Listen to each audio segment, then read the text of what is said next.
Muito bem. Então, aqui em cima, esse QR Code é também o link de presença, se alguém quiser colocar. Está dizendo que não viu o link de presença no grupo, eu vou só colocar aqui, mas está na tela aqui, viu? Diego, é só você ler com o seu celular que você consegue computar essa presença. Eu vou tentar copiar aqui e colocar mais uma vez, que a hora que eu começar a apresentar, colocou? Coloquei de novo, Fê. Obrigado, querido. A Evelinzinha colocou aí de novo. Então, a gente já, bom, a aula já foi excelente semana passada, eu não tenho que repetir tudo que foi dado, porque esse material foi muito bem apresentado. E eu vou, só que antes de tudo, agradecer aí o apoio da Roche, da Latino Pharma, no funcionamento aqui do roster do Retina Grahams. Então, assim, primeiro de tudo, como já foi dito, é o timing, né? Timing, reconhecimento dos sinais e sintomas, abordagem terapêutica, saber decidir quando você vai fazer a injeção intravítrea de antibiótico, ou quando você já vai partir para a vitrectomia, ou injeção intravítrea, e quando fazer a vitrectomia, se houver necessidade. É isso, como eu já disse, já foi mostrado na semana passada, mas só reforçando para quem, de repente, quem perdeu essa aula, ela está no nosso site ainda esse mês, então quem quiser assistir, pode voltar lá para assistir a aula da semana passada. Mas lembrando, então, que o mais importante de tudo é você ter a capacidade de reconhecer os sintomas. Como a gente disse, esse paciente, se ele tiver sinais de endoftalmite, se forem muito leves, você deve reavaliar o paciente em 6 ou máximo 12 horas. Você viu de manhã, vê o paciente novamente no final da tarde para saber se esse quadro evoluiu, até se você tiver dúvida entre o diagnóstico de TAS ou o diagnóstico de endoftalmite, e então proceder à injeção intravítrea de antibiótico, ou nos casos mais extremos, né, com a acuidade visual mais baixa, que a gente parte para a vitrectomia hoje muito mais cedo. O Cláudio disse semana passada que ele já prefere partir para a vitrectomia, mas a gente pode aqui conversar do quando é isso, quando é essa partida, qual a acuidade visual, você segue o EVRS tradicionalmente ou não. E aqui eu coloquei algumas coisas, quer dizer, corticoide, todo mundo usa corticoide sempre, usa corticoide em casos selecionados ou usa só um antibiótico de primeira mão.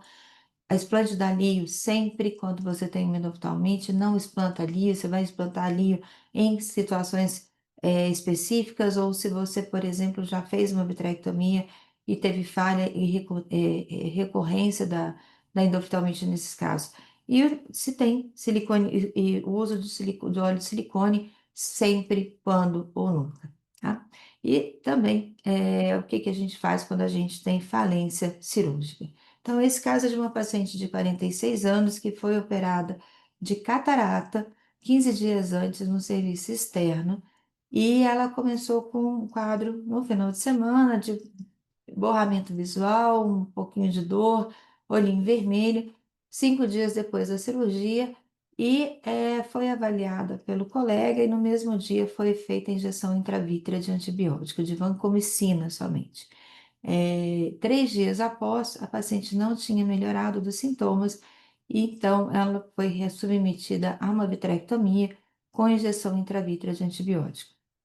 Porém, apesar da cirurgia, a paciente evoluiu com uma luxação da lente intraocular, que não foi retirada no primeiro ato cirúrgico, e com uma recorrência da endoftalmite, e foi então encaminhada para o nosso serviço. Que aqui eu vou mostrar o quadro, a vitrectomia dessa paciente, já é a segunda vitrectomia, aqui a gente já expandiu um pouco mais a vitrectomia, mas já editamos o vídeo, então você veja que a lente está aqui no quadrante inferior, inferior temporal, né? E a gente tem esses depósitos grumosos aqui, característicos com o processo infeccioso, então a gente vai aspirando com muita delicadeza, não é ela já chegou rápido, então não é um quadro tão exuberante. E o que a gente faz é aspirar esses debris o máximo que a gente pode, esses grumos o máximo que a gente pode. E aqui colocamos perfluo para proteger o polo posterior, E na região da lente, veja que ela está bem aderida nessa fibrina. Então, a gente foi liberando devagarinho com o vitreófago para soltar essa lente e tracionar o menos possível a base, porque com esses depósitos brancacentos, a gente às vezes perde um pouquinho a distância de onde está a base, então tem que tomar cuidado para você não criar uma altura iatrogênica numa retina aplicada. E aí a gente faz então a abertura da câmara anterior nesse caso e fizemos o explante da lente. A gente poderia ter cortado a lente para abrir menos, a gente estava sem suporte, abrimos um pouquinho mais, realizamos a extrusão da lente, tiramos o perfluo, depois dados os pontos da córnea, e fizemos então revisão da base e endolaser. Então, o caso terminou bem, essa paciente ficou bem, com uma boa recuperação visual. É um caso relativamente recente, acho que a gente tem aí um mês e pouquinho de evolução, e ela já tem uma melhora da visão, a visão está em torno de 20/80 até agora, tem os pontinhos da córnea para tirar. E aí eu queria colocar para discussão, eu vou parar, a gente vai discutir um pouquinho e depois a gente vai passar para outro caso, que foi o timing do primeiro caso, que certamente ajudou a de repente não ter um caso tão exuberante, e mesmo o timing do segundo caso, da segunda cirurgia, que conseguiu um acesso rápido nesse caso. Injeção ou partir já para a vitrectomia, como eu coloquei, teria explantado ou não a lente no primeiro ato. Por que da lente no chá? Então, eu gostaria que vocês colocassem, trouxessem essa discussão. Se vocês usam o moxifloxacino ou cefuroxime intracameral de rotina, né, lembrando, e aí a gente pode considerar que a gente comentou na aula passada, eles têm essas medicações, elas têm mais ou menos uma meia-vida de menos de 2 horas, então o mais importante é que você provavelmente consegue evitar uma inoculação de bactéria, né, uma inoculação de um agente infeccioso no ato cirúrgico. Se faria, aqui no caso, deixaria óleo de silicone ou deixaria como a gente fez, só BSS mais intravítrea de antibiótico, e aí a gente pode discutir por que que a gente não deixou óleo de silicone. E como você escolhe o seu substituto vítreo, baseado na característica da endoftalmite ou baseado no aspecto do fundo do olho ou numa falência cirúrgica, qual seria a opção de vocês? Ainda eu queria levantar aqui os pontos também depois sobre faco refrativo. Então, eu vou interromper um pouquinho a minha tela e eu queria que a gente colocasse isso em discussão. Oi, É, Fran. sim. Ah, Pode falar, Cláudio, começa não, você. pode falar. Em relação à cirurgia, a gente não prevê que a lente intraocular vá deslocar, né, para o polo posterior. Mas nesse caso, você vê que tem aderência, tem debris, tem muitas vezes, não nesse caso especificamente, né, tanto material, mas especialmente quando você tem um saco, um caso que foi mostrado na semana passada e tem possibilidade de uma reinfecção, eu limpo a lente, como você fez ali, bem na periferia, e eu removo a lente intraocular e não coloco naquele momento até que a infecção resolva, né? E você fechou bem ali, esperar melhorar a situação, faço o antibiótico logo após a vitrectomia, com tudo fechadinho já para não ter nenhum escape, né? Fecho as esclerotomias, mesmo que a gente saiba que as incisões são autosselantes, mas nesse caso aí eu não quero que escape também a medicação intraocular, os antibióticos. E faço, em relação ao óleo de silicone ou gás, a minha decisão, se a retina tá um aspecto bom e coladinha, e você viu até a periferia não tem nada, eu deixo gás e algumas vezes somente troco fluido gasosa e ar. E vai bem, resolve bem, né? E como foi comentado na semana passada, muitas vezes a gente acha que aquele pior, acho que foi até o Cláudio que comentou, que no iniciozinho dá uma pioradazinha no Reis e naquela, mas isso aí é uma questão de tempo, né? E com a experiência a gente vai vendo que o caso, quando ele é responsivo ao antibiótico, resolve bem. Então a minha conduta é essa. Legal, Hudson, obrigado. Claudão? Então, eu geralmente. O caso foi. Eu achei bem conduzido, até na questão da injeção, porque parecia mais tranquilo mesmo. Mas eu tiro a lente em casos como aconteceu, de cair a lente ou caso de fungo, né? Aí geralmente eu não tiro a lente. Geralmente eu deixo o BSS mesmo com antibiótico ali. Não, muito raro eu coloco óleo de silicone quando eu tenho dúvida ou já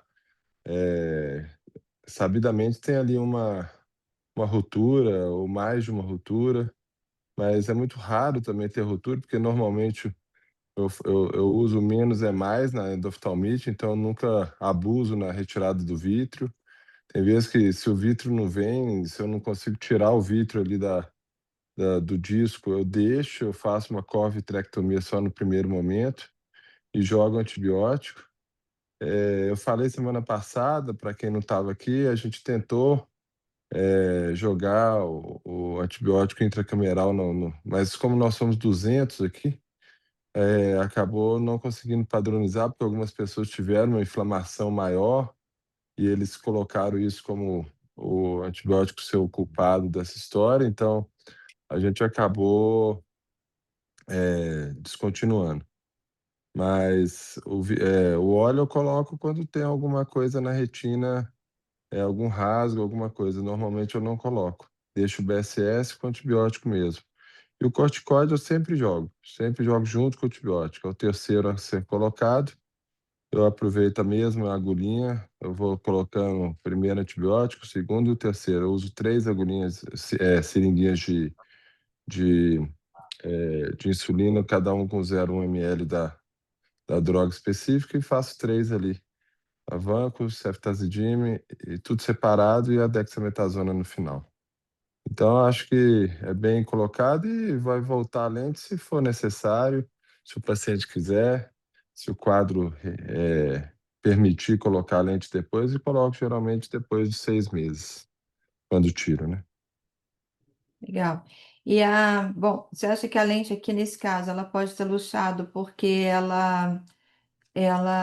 o Avitré foi feita muito anteriormente aqui, ou você acha que a lente desestabilizaria? A gente também não sabe da primeira cirurgia que É, eventualmente pode ter tido já uma ruptura posterior, e aí tentando se liberar o máximo possível, às vezes limpar um pouco o saco capsular, né? Ampliar ali para a entrada maior de antibióticos, se de repente isso poderia ter sido a causa da lipo ter luxada, né? Porque originalmente a lipo permanece no lugar e não necessariamente que ela vai cair, né? Então, pode ter sido uma cirurgia, a primeira cirurgia de catarata ter sido um pouquinho mais traumática, né? E aí já está meio colocado dessa maneira, ou geralmente tem até uma discussão, né? Se a gente faz tanta base vítrea agora, faz tanta depressão, faz uma base vítrea, que está tendo uma discussão aí se as lentes não estão luxando por si só, depois das vitrectomias, pelo cuidado da base vítrea nossa aí. Ou seja, a gente está ali ajudando também as zônulas ali, a gente perder zônula, né? Então, provavelmente a primeira cirurgia também, a primeira Vitrec deve ter ficado mais. Existe a fragilidade da própria inflamação ali, mas eu acho que é mais coisa operatória, né? A gente vai também tirar material da câmara anterior, e aí junto com o material posterior. Então, é, eu acho que é das próprias cirurgias aí. Mas acontece, né? Tem que limpar, né? É uma coisa pela outra, né? tem que limpar o máximo possível, né? E aí, no caso, Ué. como ela já tem assim, porque já era vitrectomizada, né, também, e às vezes a gente pode ter até no pós-operatório, né, fazer com que isso aconteça. Mas por aí mesmo, legal. Obrigada, Claudão. Então Ô, eu Fran, vou. Oi? ô, Fran, Oi, querido. só comentando em Por relação favor. ao óleo de silicone, eu concordo também, o óleo de silicone deve ser colocado quando tem descolamento de retina ou roturas múltiplas ou suspeita de uma possível evolução para um descolamento de retina. A questão é que tem uma discussão sobre o óleo, se ele seria bacteriostático ou não, ou seja, se ele ajudaria no controle da endoftalmite, controlando essa multiplicação das bactérias ou não, mas não tem trabalho mostrando isso, ou seja, não tem evidência científica mostrando que o óleo seja bacteriostático. Então, nós temos que usá-lo somente em caso de descolamento de retina mesmo, ou rotura, porque não tem uma evidência robusta, forte, mostrando que o óleo teria alguma ação bacteriostática ali nesses casos. Perfeito. Esse ponto é um ponto que eu gostaria de que vocês tivessem trazido mesmo, porque às vezes a gente sabe que o óleo ele é salvatório, né? Porque apesar de não ter evidência científica, realmente muitas das vezes a gente coloca o óleo de silicone e a gente vê que a gente não tem uma recidiva da endoftalmite e a gente às vezes não está falando só de salvar a visão, a gente está falando de salvar o olho esteticamente, de manter o paciente bem, né? Então uma coisa que a gente também tem que considerar. Obrigado, Fred, muito legal, obrigada mesmo. Bom, então eu vou só compartilhar a tela aqui novamente. E só lembrando para vocês, quando a gente fala de faca refrativa, né, isso é uma tendência hoje, cada dia mais eh, tem-se visto pacientes querendo tirar o óculos e a faca refrativa sendo uma realidade, mas a gente tem que lembrar que toda cirurgia tem complicação. Então, eu acho que é fundamental, principalmente o pessoal mais novo, que a gente converse com o paciente, explique os riscos, né? Porque infelizmente nem tudo são flores. Então, a gente tem aí alguma incidência que eu coloquei nessa tabela, mas de troca de linha cerca de metade, 50%, desculpa, 0,5%. Disfotopsia persistente, né, que é uma complicação da faca refrativa. O que que é isso? É para aquele paciente que fica queixando, que fica vendo halos ou borramento de luz. Então, sempre procurar. E aí, a gente fazia isso muito antes na extracapsular. Eu trago essa pergunta também para ver se agora, atualmente, vocês também têm esse cuidado, que é colocar as alças às 3 às 9 horas, porque a hora é o horário que a gente já tem estudo na literatura mostrando que é o que dá menos distopsia. É, e aí você ajeita a lente, quando você deixa a lente inclinada, se a pupila não é tão pequena, você tem um risco maior dessa queixa visual. Lembrar que opacidade da cápsula posterior e necessidade de AG também gira em torno de 15%, e às vezes a gente também tem alguns relatos, não necessariamente que isso realmente seja do IAG, mas tem alguns estudos associando o descolamento de retina pós-IAG laser. A taxa de endoftalmite é menor que 0,1% atualmente, mas também a gente tem outras complicações como o edema macular cistoide, descolamento de miopia, descolamento de retina na alta miopia, que é em torno de 5%, e na população geral, que é 0,7%. Então, tudo isso a gente tem que conversar com o paciente. E como a Érica bem trouxe na semana passada, a gente tem o risco dessa, teoricamente, vem sendo associado, em alguns relatos, não é uma certeza absoluta ainda, mas esse artigo traz aí esse bait, né? O BAIT, no caso, desculpa, que é essa síndrome de transiluminação aguda bilateral da íris, que acredita-se que tenha sido uma despigmentação difusa, permitindo essa retroiluminação devido ao uso de antibiótico intracameral. Então, é uma coisa que a gente tem que começar a prestar atenção aí. Obviamente, não precisa ser totalmente nessa apresentação, mas a gente pode ter alguma dispersão aí por antibiótico, então tomar o cuidado para a gente também pensar toda vez que a gente traz alguma coisa para dentro do olho. Como eu disse, o tempo de ação é mais ou menos de 2 horas de ação dessa medicação, mas tem se visto realmente uma diminuição de casos. E aí lembrar também, além de explicar o risco, sempre de fazer a asepsia de maneira correta, cuidado com o material em mesa, né? Portanto, trocar material, uma boa é, é, é, o bom cuidado com o seu material e com a esterilização também, checar, tomar cuidado, como a gente teve no ano passado, né, que todo mundo ficou sabendo aí de alguns casos de perda visual, né, por causa de comprometimento da córnea, e alguns pacientes com perda visual severa, que aconteceu no mutirão aqui no interior de São Paulo por causa, porque foi trocada a medicação ou erroneamente, então quando você não usa PVPI ou usa, por exemplo, clorexidine na mesa para asepsia, então cuidado para que você não troque as soluções para injeção, então isso a gente tem que estar sempre atento o que que tem na sua mesa aí para o pessoal mais novo. Também checar sempre se as incisões estão seladas, gente, que essa geralmente é a maior fonte de entrada de um organismo externo que vai provocar uma infecção. E lembrar também da diluição adequada da medicação, principalmente vancomicina e mais ainda a micacina. Tá? Então a gente tem que fazer a diluição apropriada por causa do risco de ORV, né? Que por causa do risco dessas hemorragias retinianas, como vocês veem aqui. Aqui está o QR Code desse artigo, esse aqui não é o QR Code da presença, é o QR Code desse artigo aqui, que é o estudo multicêntrico, falando de profilaxia de cirurgia de catarata e cuidado com ORV, né? No caso, que essa vasculite hemorrágica, que isso está relacionado à diluição inadequada. E às vezes, eu ouvi isso uma vez de um aluno, ele dizendo que ele achava que era normal, depois de endoftalmite, que você tivesse algumas hemorragias na retina, mas provavelmente a diluição não estava sendo adequada, e aí a gente não chegou a ter, eles não chegaram a ter nenhum caso muito exacerbado, mas algumas hemorragias que podem ser encontradas, mas às vezes elas podem ser muito dramáticas, e aí você salva o olho de uma endoftalmite, mas você tem uma complicação aí de vasculite oclusiva, tá? E sempre fazer o segmento do paciente. Eu tenho visto hoje que muita gente tem feito pós-operatório só no mesmo dia e pedido para o paciente voltar uma semana depois, às vezes 10 dias, e esse é o tempo que geralmente as coisas acontecem, então tomem bastante cuidado.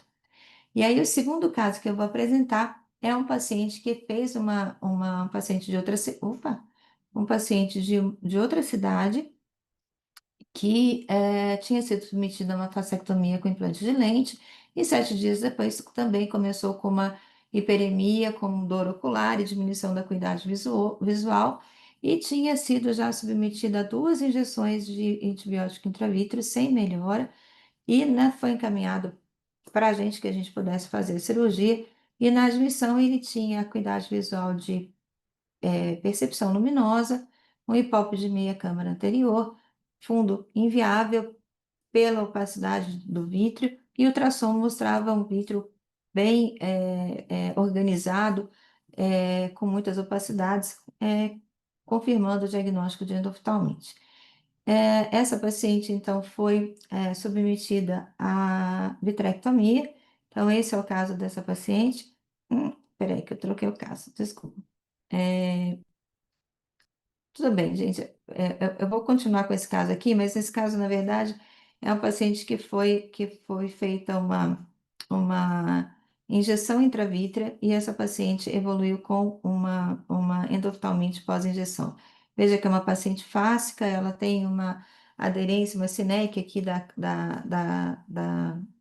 de sinéquia anterior, então fez a liberação dessa sinéquia. Eu achei que a gente pudesse, que o vítreo estava muito turvo, achei que a gente pudesse fazer a vitrectomia, preservando esse cristalino, que muitas das vezes eu não gosto de abordar se eu posso preservar o cristalino em casos de intravítrea, eu prefiro, mas acabou que ela estava com um vítreo bem, bem organizado, então foi bastante difícil aqui para a gente eh, fazer a vitrectomia, porque esse halo, né, eu poderia ter pensado isso melhor que esse, mas como ela também não tava com linha calculada, eu não quis deixar também sem suporte para poder tirar, eu acabei fazendo uma vitrectomia posterior e deixei a cápsula anterior para poder facilitar e vejo que aqui melhorou um pouco e aí a gente vai então conseguindo fazer a vitrectomia, como o Cláudio disse, né? Nem sempre você faz uma vitrectomia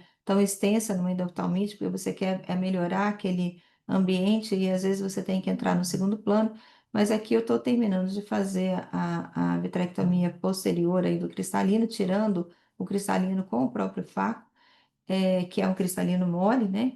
Paciente jovem com edema macular diabético, e vejo que a gente tem, então, esse aspecto do fundo do olho com uma densa rede de fibrina e de plastão no poro posterior. Então, às vezes é difícil você ficar manipulando muito essas áreas, porque você pode criar, como ali na tentativa de tirar alguma ruptura retiniana e às vezes evolui com descolamento de retina. Então, aqui acabei fazendo laser naquela área onde teve a fragilidade, teve uma rupturinha ali, laser 360, e aqui a gente fez troca fluido-ar e,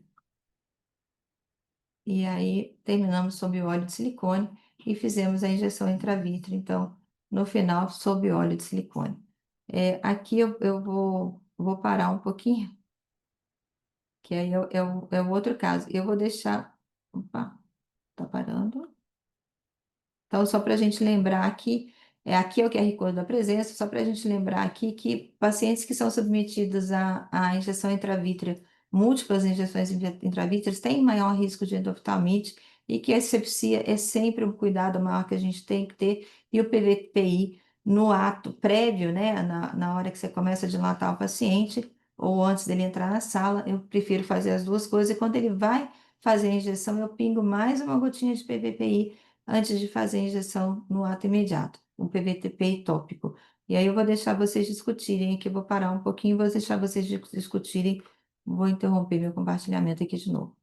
Vocês podem colocar as observações de vocês, por favor?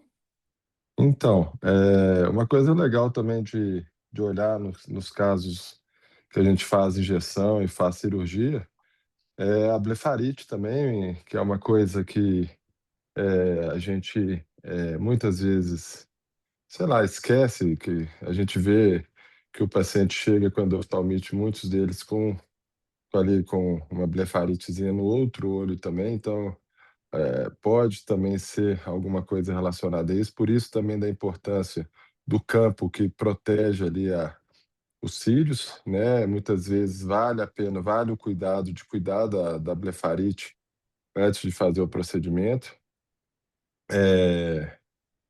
De injeção, eu até falei semana passada, os 3 casos que eu tive foram pessoas que tinham é, é, uma como é que fala? Higiene precária, então a gente pode, de repente, pensar nesses casos de entrar com antibiótico logo após a injeção, né? Um Vigadex, alguma coisa assim. Geralmente eu não uso, eu uso só o lubrificante. E Mas são casos complicados porque normalmente esses casos já têm uma alteração por trás aí, né? Uma retinopatia diabética, são casos que pode estar os imunossuprimidos também, né? Pessoas que estão ali em tratamento de câncer, o próprio diabético em casos mais avançados, assim, você vê que o estado geral do paciente tá precário também, então tomar mais cuidados com esses pacientes e sempre na injeção a gente muitas vezes os protocolos estão nos casos, isso não é colocado para indicações de injeção, né? Essas questões de imunossupressão, essas coisas, muitas vezes a gente também tem que lembrar que atrás do olhinho tem um paciente ali que pode estar precisando mais um cuidado geral do que propriamente ali de um pouquinho de edema, de resolver aquilo ali. Então, eu acho que não muda muito minha conduta nos casos de injeções, eu faço também a, a, a, a cirurgia precocemente. Eu não faço, isso você vai ter um feelingzinho sobre se realmente aquilo ali é uma endoftalmite. No caso de injeção não tem muita dúvida, né? Mas no caso de diferença entre TAS e endoftalmite vai ter realmente o olho mais calmo, algumas coisas que vão falando a favor ali, né, você pode esperar um pouquinho mais em casos que você suspeita ali de TAS, e aí é só uma questão inflamatória mesmo. Mas, a conduta é essa mesmo, né, eu também, faria ali mais laser sim, com certeza, e essa necrose que ocorre, essas hemorragias que ocorrem, que dá a impressão, né, que sempre tem, elas evoluem geralmente bem quando você faz uma vitrectomia boa e você consegue jogar antibiótico com tempo, com time legal. Sempre lembrar de olhar 48 horas. Eu olho diariamente, mas se for necessário, 48 horas, no máximo 72 horas depois, fazer uma nova injeção. Não é o comum, a gente fica ansioso querendo fazer, né, pelo quadro, mas pela piora também no primeiro dia. mas é mais comum na minha mão uma injeção só, fazer um segundo procedimento para uma limpeza do vitro que talvez não tenha ficado legal, do que propriamente outro procedimento, né? Mas não hesitem em fazer uma nova injeção, e dependendo da vitrectomia, da primeira vitrectomia, não hesitem em fazer um segundo procedimento, porque muitas vezes ficou muita colônia lá, muita coisa no olho do paciente na primeira cirurgia. Então, o menos é mais mesmo. Eu gosto de falar, repetir, porque é um olho totalmente inflamado. Então, vale a pena tomar alguns cuidados para o olho permanecer, né? E Excelente, falar. Claudão. E falar, né, Fred? Falar com o paciente. A gente aqui, nós vamos cuidar de você não perder o olho. Colocar claro a Né? expectativa e realidade, né? Não pense em Salva visão o olho, agora. Primeira coisa, a gente vai acabar com a tentando salvar o infecção. olho. Primeira coisa é salvar o olho. Depois a gente vai pensar em melhorar a tua visão. Então, acabar a infecção primeiro, não descolar a retina. Tem algumas coisas mais importantes do que só enxergar. Então, do que você enxergar nesse primeiro momento. Depois nós vamos olhar qual vai ser a sequela disso aí e tentar melhorar um pouquinho para o paciente. Ô, Fran, você comentou muito bem do uso do PVP e colírio nas injeções intravítreas na prevenção de endoftalmite. É importantíssimo e existe evidências científicas robustas mostrando que o PVP e colírio reduz a chance de endoftalmite pós-injeção. Então, tem que usar e ficar atento também em relação ao uso de gel de anestésico, xilocaína gel. Muitas vezes coloca-se o gel, xilocaína gel, antes do PVP e colírio. Isso dificulta a ação do PVP e colírio em toda a superfície do olho. Então, a gente deve colocar sempre o PVP e colírio sem a xilocaína gel. A xilocaína gel pode dificultar esse contato do PVP na superfície do olho. E fazer também, eu costumo fazer, deve-se fazer a antisepsia da pele palpebral, dos cílios com PVPI também. E é importante a gente esperar o tempo de ação do PVPI. Muitas vezes você passa o. Eu já vi, isso é comum, a gente ali querendo acelerar, passa o PVPI na pálpebra ali, na mesma hora tira. Não, então existe um tempo de ação onde o PVPI tem a sua ação máxima e onde ele consegue atuar e reduzir a quantidade de bactéria. Então, deve-se esperar pelo menos 3 minutos a ação do PVPI para que o PVPI tenha a sua ação desejada. Então, sempre fazer a antisepsia ali dos cílios, da pele palpebral, que isso também reduz a quantidade de bactéria e vai reduzir a chance de endoftalmite. A gente tem que pensar que a injeção intravítrea é um procedimento cirúrgico que deve ser feito com muito critério, com muita técnica, não é basicamente uma injeção onde que qualquer um pode fazer, não é isso, tem técnica ali. Então, na hora do procedimento é importante ficarmos atentos na pálpebra do paciente, segurarmos a pálpebra do paciente, que é muito comum quando a gente entra com a agulha no olho, o paciente ele toma um susto, um reflexo, que ele fecha o olho. No fechar do olho, ele trava a pálpebra na agulha que nós vamos injetar o medicamento. E aí a gente continua injetando a agulha e a agulha passando pelo cílio, pela borda palpebral do paciente. Isso aumenta muito a chance de infecção. Nós vamos jogar a bactéria que está ali na pálpebra do paciente lá para dentro do olho. Então, prestem atenção na borda palpebral do paciente, segurem a borda palpebral do paciente, não deixe ela tocar na agulha que vai dentro do olho de forma alguma.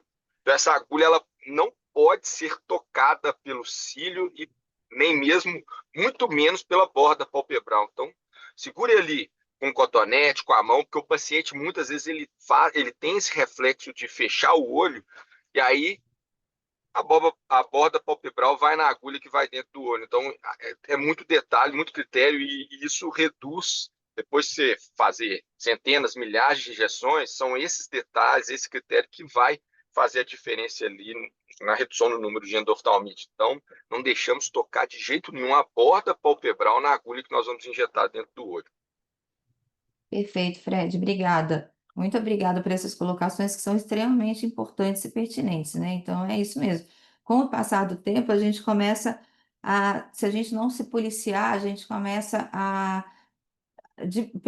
até pelo número, a diminuir um pouco a sua atenção para algumas coisas. Então, o que o Fred está dizendo é fundamental, ter o tempo de ação do medicamento. Então, não é milagre. Então, você tem que deixar o medicamento agir e tomar os cuidados mesmo com o ambiente externo, né? Para que é a pálpebra, cílio e tudo mais. E blefarite, como eu comentei semana passada, meu pai fazia lavagem, inclusive lavagem de saco lacrimal pré-operatório de catarata, justamente pensando em minimizar qualquer tipo de infecção. Então, realmente, cuidado com a sepsia.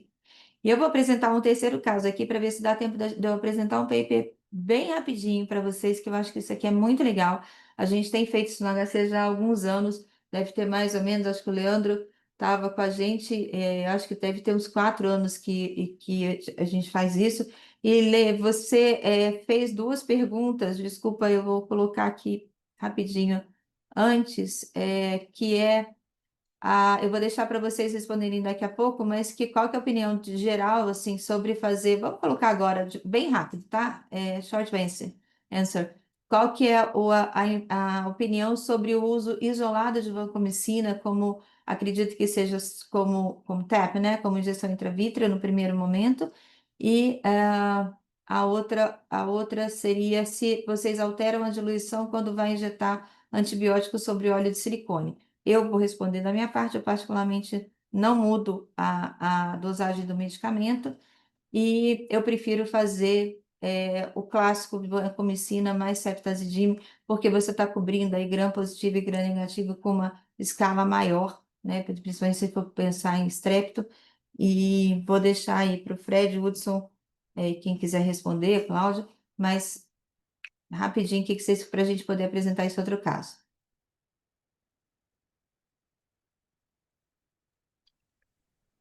Fred, Nosso, Hudson. Fran, o nosso protocolo aqui também são os dois antibióticos, né, ceftazidime e vancomicina. E em relação à diluição do antibiótico com óleo de silicone, faz todo sentido essa diluição, mas a gente normalmente não faz também, mas se pensarmos faz sentido porque o medicamento vai estar em contato direto ali, porque o medicamento não vai diluir no óleo de silicone. Então ele vai ficar ali entre o óleo de silicone e a superfície da retina, então teoricamente estaria numa concentração mais alta. Mas nós não temos esse protocolo de diluir aqui o antibiótico quando utilizamos o óleo de silicone, não. Beleza. Isso aí. A gente tem um protocolo de usar as três medicações, a vancomicina, ceftazidime e também a dexametasona. Sempre colocamos na diluição já recomendada. Mas essa questão do silicone, ela pode interferir. Mas após a vitrectomia, depois que você fez uma vitrectomia bem ampla, como você mostrou o seu caso aí, e está tudo limpinho, o que a gente faz? Se precisa colocar óleo de silicone, a gente faz a aplicação primeiramente, faz a troca gasosa, ou melhor, faz a troca gasosa logo após, por baixo do ar, já deixa a medicação, já deixa a injeção. Aí você faz a injeção do silicone, e com essa injeção do silicone, ele vai caindo, vai substituindo o ar. Então, ele não vai atrapalhar, no caso, o líquido que é mais pesado está lá embaixo. Então, após uma troca completa, e você faz a injeção, e depois você faz a aplicação por cima do óleo de silicone, e ela vai bem, né? Então eu tenho um receio em relação a colocar uma dose maior e ter uma toxicidade. Mas essa é a nossa conduta. No caso, quando precisa do óleo de silicone. Quando precisa só da troca fluida gasosa, fica mais fácil, né? Logicamente que eu não vou fazer a medicação depois fazer uma troca gasosa, porque depois aí pode ir embora, né? A medicação. Nesse caso aí, o líquido é mais pesado que o ar, então ele cai bem ali. E adicionando, eu fecho as esclerotomias, porque se você não fecha as esclerotomias, mesmo que seja autocelante, às vezes você pode ter um escape ali. Então, nesses casos, eu costumo fechar assim. E com o molde de silicone, eu geralmente fecho porque ele sempre dá uma escorregadinha ali, pode ficar no espaço ali subconjuntival, então eu prefiro. Perfeito. Bom, é isso. Eu também não ajusto dose, não. Eu faço da mesma maneira e, graças a Deus, nunca tive problema. E esse terceiro caso é um caso mais dramático, é um caso de endoftalmite refratária a 2 cirurgias prévias. É um paciente que a primeira abordagem ele foi feita a vitrectomia, mais banco, mais ceftazidime dexametasona. Teve uma recorrência do hipópio e de opacidade vítrea 2 dias após o procedimento. Essa paciente chegou no segundo, foi então feita a vitrectomia, aí ela já estava no nosso serviço, foi feito o explante da lírio, foi feita a vancomicina intravítrea no final da cirurgia, ceftazidime e dexametasona, porque às vezes você tem um saco catarral, tá, gente? Então, assim, é quando tirar a lente intraocular. Se o saco está muito contaminado, muitas das vezes a gente acaba tendo que reintervir e tirar o saco.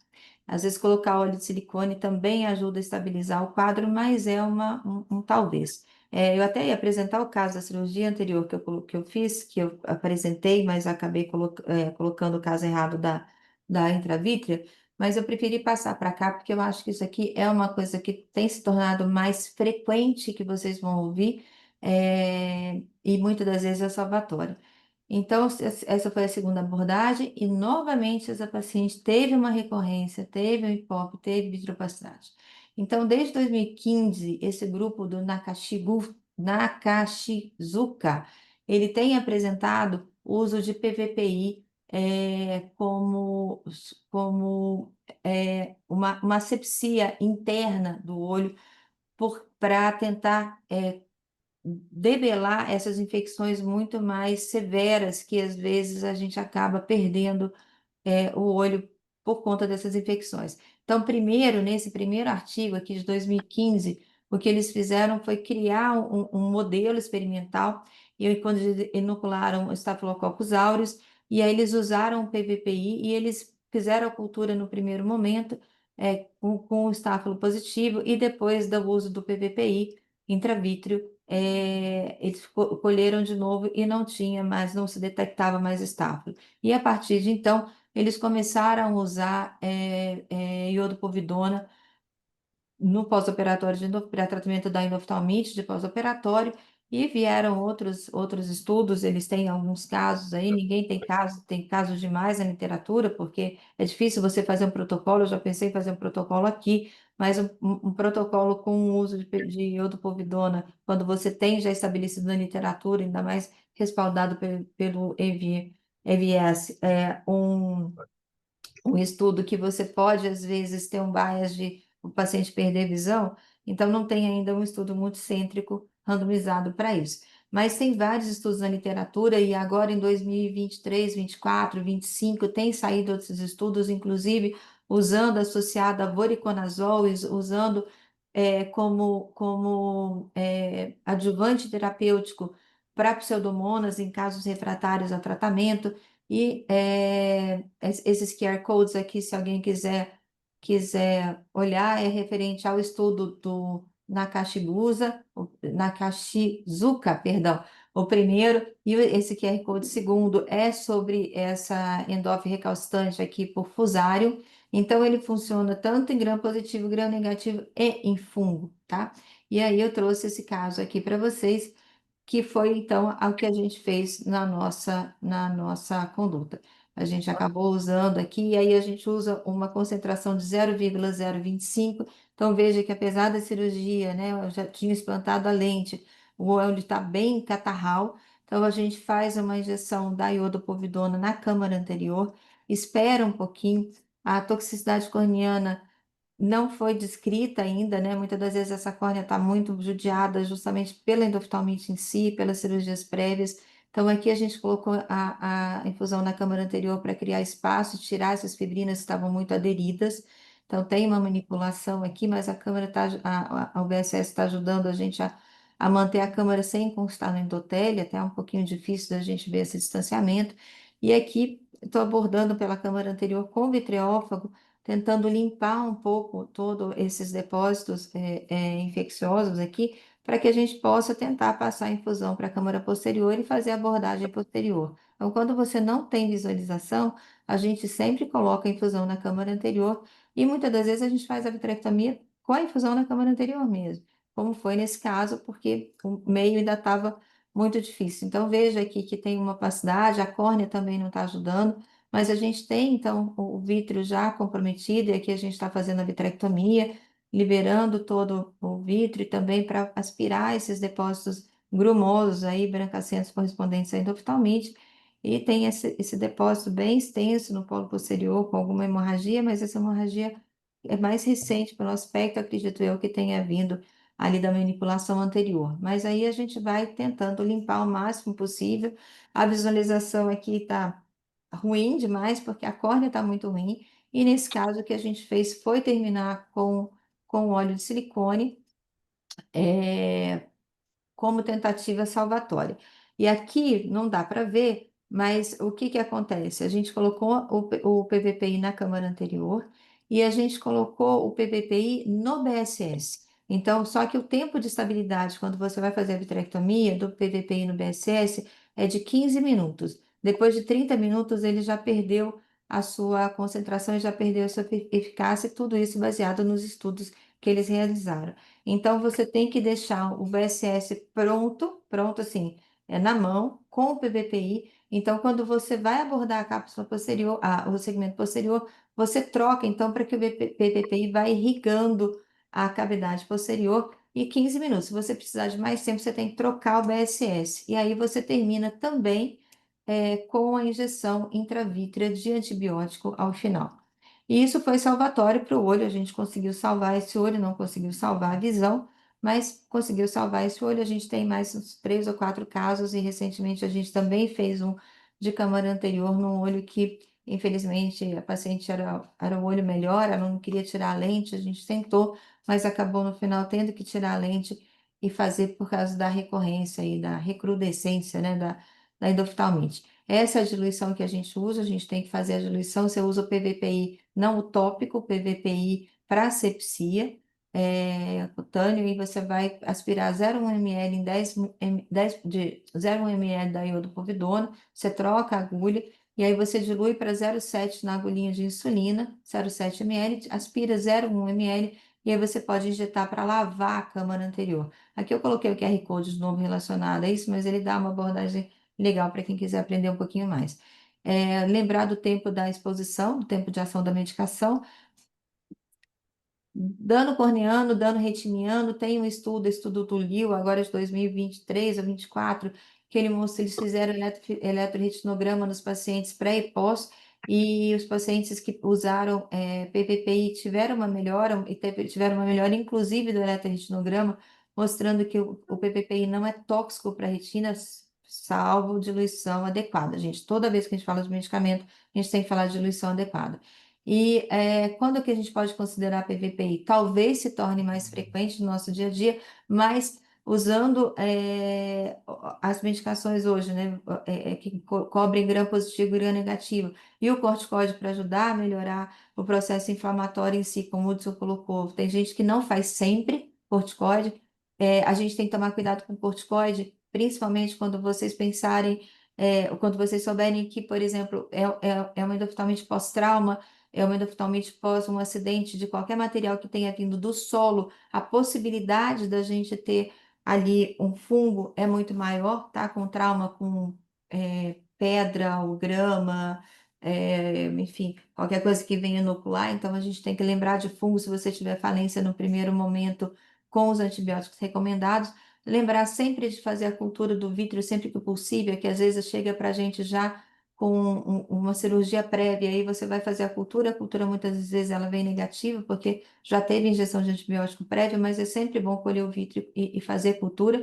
Recentemente a gente teve Staphylo capre num olho, e a segunda que a gente teve que também foi muito feia, que a gente acabou usando o PVPI, o Léo tá aí, a gente usou o PVPI na câmara anterior, foi uma paciente, uma organela que foi altamente é, é, é, bacilífera, altamente comprometedora, e a gente, depois dos exames, ela não era sensível ao banco, não era sensível à ceftazidime, e a gente teve que usar meropenem É que pariu. nesse quadro, e enfim. Então, tudo isso a gente tem que sempre estar pensando o que que a gente vai trazer de melhor. E, então, só trazendo para vocês mais essa opção, né? E agradecer nosso time aí, que é sempre tão perfeito e tão querido. Esses meninos trabalham muito e eles são, assim, a força motriz da gente poder melhorar a cada dia, porque a gente sempre tenta melhorar para poder fazer jus àquilo que eles nos dão de volta. E antes de vocês comentarem aqui, eu vou pedir licença para 1 minuto. Vocês estão vendo minha tela? Vocês estão Não, Não, vendo? não Fran. está compartilhada, não, ainda não. Eu vou compartilhar só aqui rapidinho, porque eu acho que é bem legal trazer isso. Vou pedir mais 5 minutinhos de paciência, que é o caso do estudo desse grupo. Opa, aqui ficou errado. Gente, vocês desculpem, porque eu preparei isso ontem de madrugada para poder não deixar essa aula pendente. Mas então esquece aqui em cima, vamos aqui para baixo. Então, o uso de iodopovidina seguida de vitrectomia é, no BSS, que é a injeção intravítrea de iodopovidina, com o BS, a lavagem da câmara posterior, a infusão de BSS para tratamento de endoftalmite, que é baseado no artigo do Nakashizuka de 2019. Então, o que que eles trazem aqui? Eles colocaram, né, que a endoftalmite ainda um desafio, uma emergência, e que o tratamento standard é vancomicina e ceftazidime, mas às vezes a gente tem esses casos desafiadores, que é a resistência, a toxicidade e o espectro limitado de ação do medicamento. Então, o iodopovidine, ele tem um espectro mais amplo de efeito sobre a microbactéria, né? E não tem nenhum caso reportado de resistência bacteriana ao iodopovidine. E ele é seguro em concentrações menores. Então, o objetivo do estudo foi avaliar a eficácia da injeção intravítrea de iodopovidona, 1,25%, associada à infusão, à irrigação da cavidade vítrea com BSS com iodopovidona. É um caso pequeno, eles têm 9 olhos, 8 pacientes aqui no período de 2015 e 2017, no caso. Ele já tem outro caso, como eu já mostrei para vocês, de outros autores publicados. E aí são pacientes submetidos com endoftalmite pós-cirúrgico, né? Então, qual que é o protocolo do tratamento? É fazer uma injeção intravítrea de 0,1 ml de 1,25 de iodopovidona, no BSS 0,025 para irrigação, para solução salina irrigada, isso aqui é no BSS Plus, e observar no pós-operatório ERG, acuidade visual e tal. Então, a ideia era ver se funcionou, se teve melhora dos casos, se teve melhora da acuidade visual, se teve alterações eletroretinográficas, a segurança para a córnea. E 8 de 9 olhos, né, no caso, eles conseguiram resolução completa da endoftalmite, com uma rápida melhora do processo inflamatório e sem recorrência durante o follow-up, que é aquilo que a gente também vê nesses casos extremos que a gente tem usado. O ERG mostrou uma melhora do potencial oscilatório e da amplitude do flicker. É, a onda com um tempo um pouquinho menor aqui da resposta e uma acuidade visual considerável em relação à melhora do processo inflamatório. Não teve toxicidade retiniana nem corneana, não teve alteração na contagem endotelial e sem edema macular ou dano estrutural. Quando a gente compara aqui eu já coloquei, é uma comparação do protocolo, seria um protocolo modificado, né? Do estudo do Endophthalmitis Research Study, e aqui você tem, então, o uso tradicional de vancomicina e ceftazidime, né, a dexametasona como adicional opcional, e a gente tem que lembrar que a gente tem a resistência, a toxicidade, o risco de ORV, e aqui no iodopovidina a gente pode, então, fazer o uso intravítrio com irrigação no BSS, aumentando o espectro da antisepsia desses casos, sem resistência, e com custo bastante baixo, porque esse medicamento é muito barato, tem em todo centro cirúrgico. Então, um dos estudos primeiros foi uma senhora de 90 e poucos anos com uma endoftalmite que não tinha condição cirúrgica para a realização da vitrectomia, e eles fizeram a injeção intravítrea de iodopovidona nessa diluição de 1,25%, nessa concentração, e teve uma melhora do quadro, tendo podido salvar o olho dessa senhora. Então, é um dos primeiros estudos que eles trouxeram. A limitação é que não é randomizado, é um estudo pequeno, follow-up pequeno, porque provavelmente ninguém tem muitos casos, mas e também com uma limitação da positividade de cultura, e é off-label e precisa de estudos mais robustos aí para a gente trazer isso como um substituto não alternativo, né, como primeira linha no caso, mas que realmente tem sido seguro e tem rápido controle e é uma promessa de baixo custo como estratégia de tratamento. Então, eu queria colocar isso aqui para vocês, que eu achei que é muito legal, porque às vezes a gente perde o olho por recorrência e a gente pode fazer mais alguma coisa.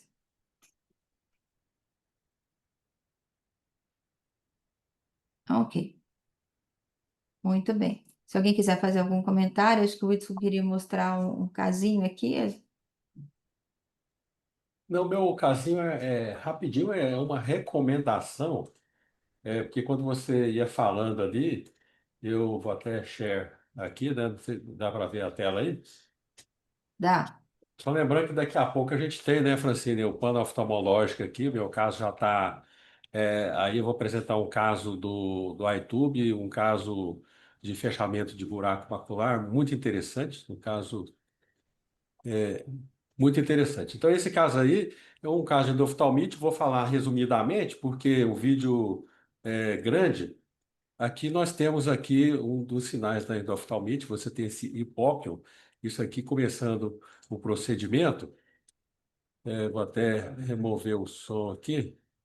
E o que acontece? O acesso para a visualização da câmara anterior, tá dando para escutar aí? Tá sim. Tô Ah, sim, tá. tranquilo. Eu fechei o som só do vídeo. Aí tá difícil, ó, o raise ali da câmara anterior, a córnea. Então, qual que foi o próximo passo? Aqui com 2 minutos e 31 segundos, eu resolvi entrar na câmara anterior para fazer essa limpeza de câmara anterior. Muito cuidado com o vitreófico, nesse caso, ele só está aspirando, mas a boquinha do vitreófico, a abertura, evitar de ir para a região do endotélio. Aqui você está aspirando e depois também eu faço a limpeza da câmara anterior, como vocês estão vendo aí. Agora eu vou prolongar aqui para 6 minutos para andar mais rápido, o que interessa. Foi necessário fazer uma infusão anterior, né? Nesse caso aí, infusão de câmara anterior. Com a própria infusão, eu coloquei lá para fazer câmara e colocar uma pressão o mais alto positivo possível, porque não seria possível você colocar a. Aí depois eu dei o pontinho, então você injetou, né? Colocou a infusão de câmara anterior, continuou com a limpeza, fechou, deu o pontinho ali na região córneo-escleral, a lente já está limpa. Nesse caso aí, já é possível ter uma visualização de polo posterior para que você possa fazer o procedimento. E aqui com 15 minutos, já com as esclerotomias instaladas, e vamos aqui partir para 20 minutos. Já aqui, uma vitrectomia extensa, tinha bastante raise vítreo e restos de cristalino no polo posterior. Ou seja, foi feita uma vitrectomia para limpar e aquelas hemorragias petechia-like lá no polo posterior, né? Muitas hemorragias superficiais. E aí você faz uma vitrectomia semelhante àquele caso que você fez, ó, bem periférica, tirando toda a base vítrea ali e os restos do cristalino também. E já aqui com 26 minutos, aqui você já tem um aspecto bem melhor. Usei uma lente de mácula para poder visualizar. A mácula não foi comprometida, a retina estava muito bem. E aqui com 30 minutos, fazendo um laser preventivo de periferia, embora não tivesse visto buracos, mas ali você sabe que nessa região pode ter tido uma aderência vítrea, o cristalino pode ter ido por ali, restos de cristalino. E mostrando aqui a parte final, a injeção, aqui calibrando a dose adequada para a injeção. Não foi necessário colocar, nesse caso, olha, a injeção, não foi necessário, já com diluição, não colocar troca fluido gasosa, simplesmente após a vitrectomia, está tudo limpinho ali, foi feita a injeção e o caso foi finalizado assim. Então, esse é o caso. Excelente, né? E paciente com Ilustra. ali o multifocal, né, também, então, assim, Sim, fazer sim, todo um sim. salvatório para... E ficou por lá mesmo. E o caso, a mácula muito boa, resolveu o caso, o pós-operatório foi muito bom, né? E chegou a 20/20, porque não tinha comprometimento de mácula, nada. Depois só teve que tirar aquele pontinho ali da córnea para tirar um pouquinho de astigmatismo. Mas resolveu, quanto mais cedo, melhor, né? É, E realmente você viu que era a visão ali, era percepção de luz, estava tudo tampado. Então eu tive que fazer o trabalho anterior para chegar ao trabalho posterior. E para isso você tem que limpar a lente intraocular, entrar pela câmara anterior, dar um pontinho, muitas vezes ali, né? Não tem como você segurar isso, não vai fazer uma vitrectomia despressurizada também, né? O caso funcionou bem. legal, Hudson, parabéns. A Benor quer trazer algum comentário antes da gente terminar? Bom dia. Primeiro, parabenizar pelos casos, pela discussão, foi espetacular. Tem vezes que eu acho que a discussão aqui é melhor até que de alguns congressos, né? Então, parabenizar o grupo como um todo. Segunda coisa, assim, já falaram bastante, né, sobre as questões todas aí, só lembrando que naquele segundo caso que você apresentou, Francine, quando foi necessário fazer a retirada da lente que você fez com o vitriólogo, eu faria exatamente igual, assim, sabe? Porque você preservou a cápsula anterior e é importante preservar aquilo ali, porque a gente sabe que o antibiótico, se for direto intracameral, a limpeza dele, o clearance dele é muito rápido. Então, se você tira completamente o contato se você não deixa nada protegido ali, você colocar no vidro, é a mesma coisa que você colocar na câmara anterior. Então, o clearance do antibiótico que você vai colocar depois é muito rápido também. Então, apesar de ter ficado uma manchinha ali na frente, você lutou com a manchinha, mas não tirou a cápsula anterior. É o que eu faria também. Então, assim, só lembrando dessa questão, é importante fazer isso daí, sabe? Porque, justamente por causa da questão do tempo do antibiótico, que o antibiótico fica dentro do olho. Mas, no mais, assim, Obrigada, só parabenizar o grupo.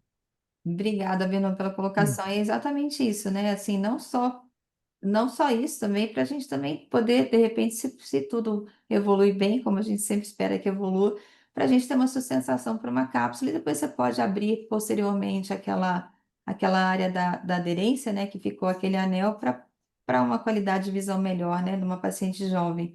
Mas a gente tem que pensar nisso, eu sempre penso assim, o máximo que a gente pode até diminuir, tanto para poder manter a concentração do antibiótico, que já vai ser um achote mais rápido, como você disse, e quanto que a gente também diminui o processo inflamatório de qualquer procedimento que você faz, né? É como paciente diabético, às vezes, né? Que você é um paciente jovem que não tem catarata. Então, eu sempre prefiro tentar fazer uma vitrectomia sem mexer no cristalino. Eu acho que a resposta inflamatória, cicatricial, dano no nervo e tal, é sempre muito menor do que você fazer todo o combo do paciente.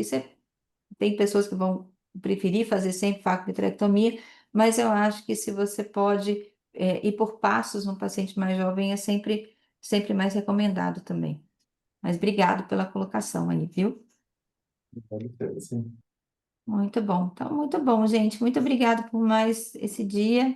A gente se vê na semana que vem, então, com mais um Rooster, tá bom? Obrigada a todos. Um bom Obrigado, dia para Francine. vocês. Até daqui a pouco no Hudson, painel até daqui a odontológico. pouco. Até daqui a pouco. Beijão. Beijão. Evelyn, obrigada, viu? Obrigado, Evelyn. Boa quinta a todos. Bom dia, Obrigada, obrigada a Ed. vocês. Beijão.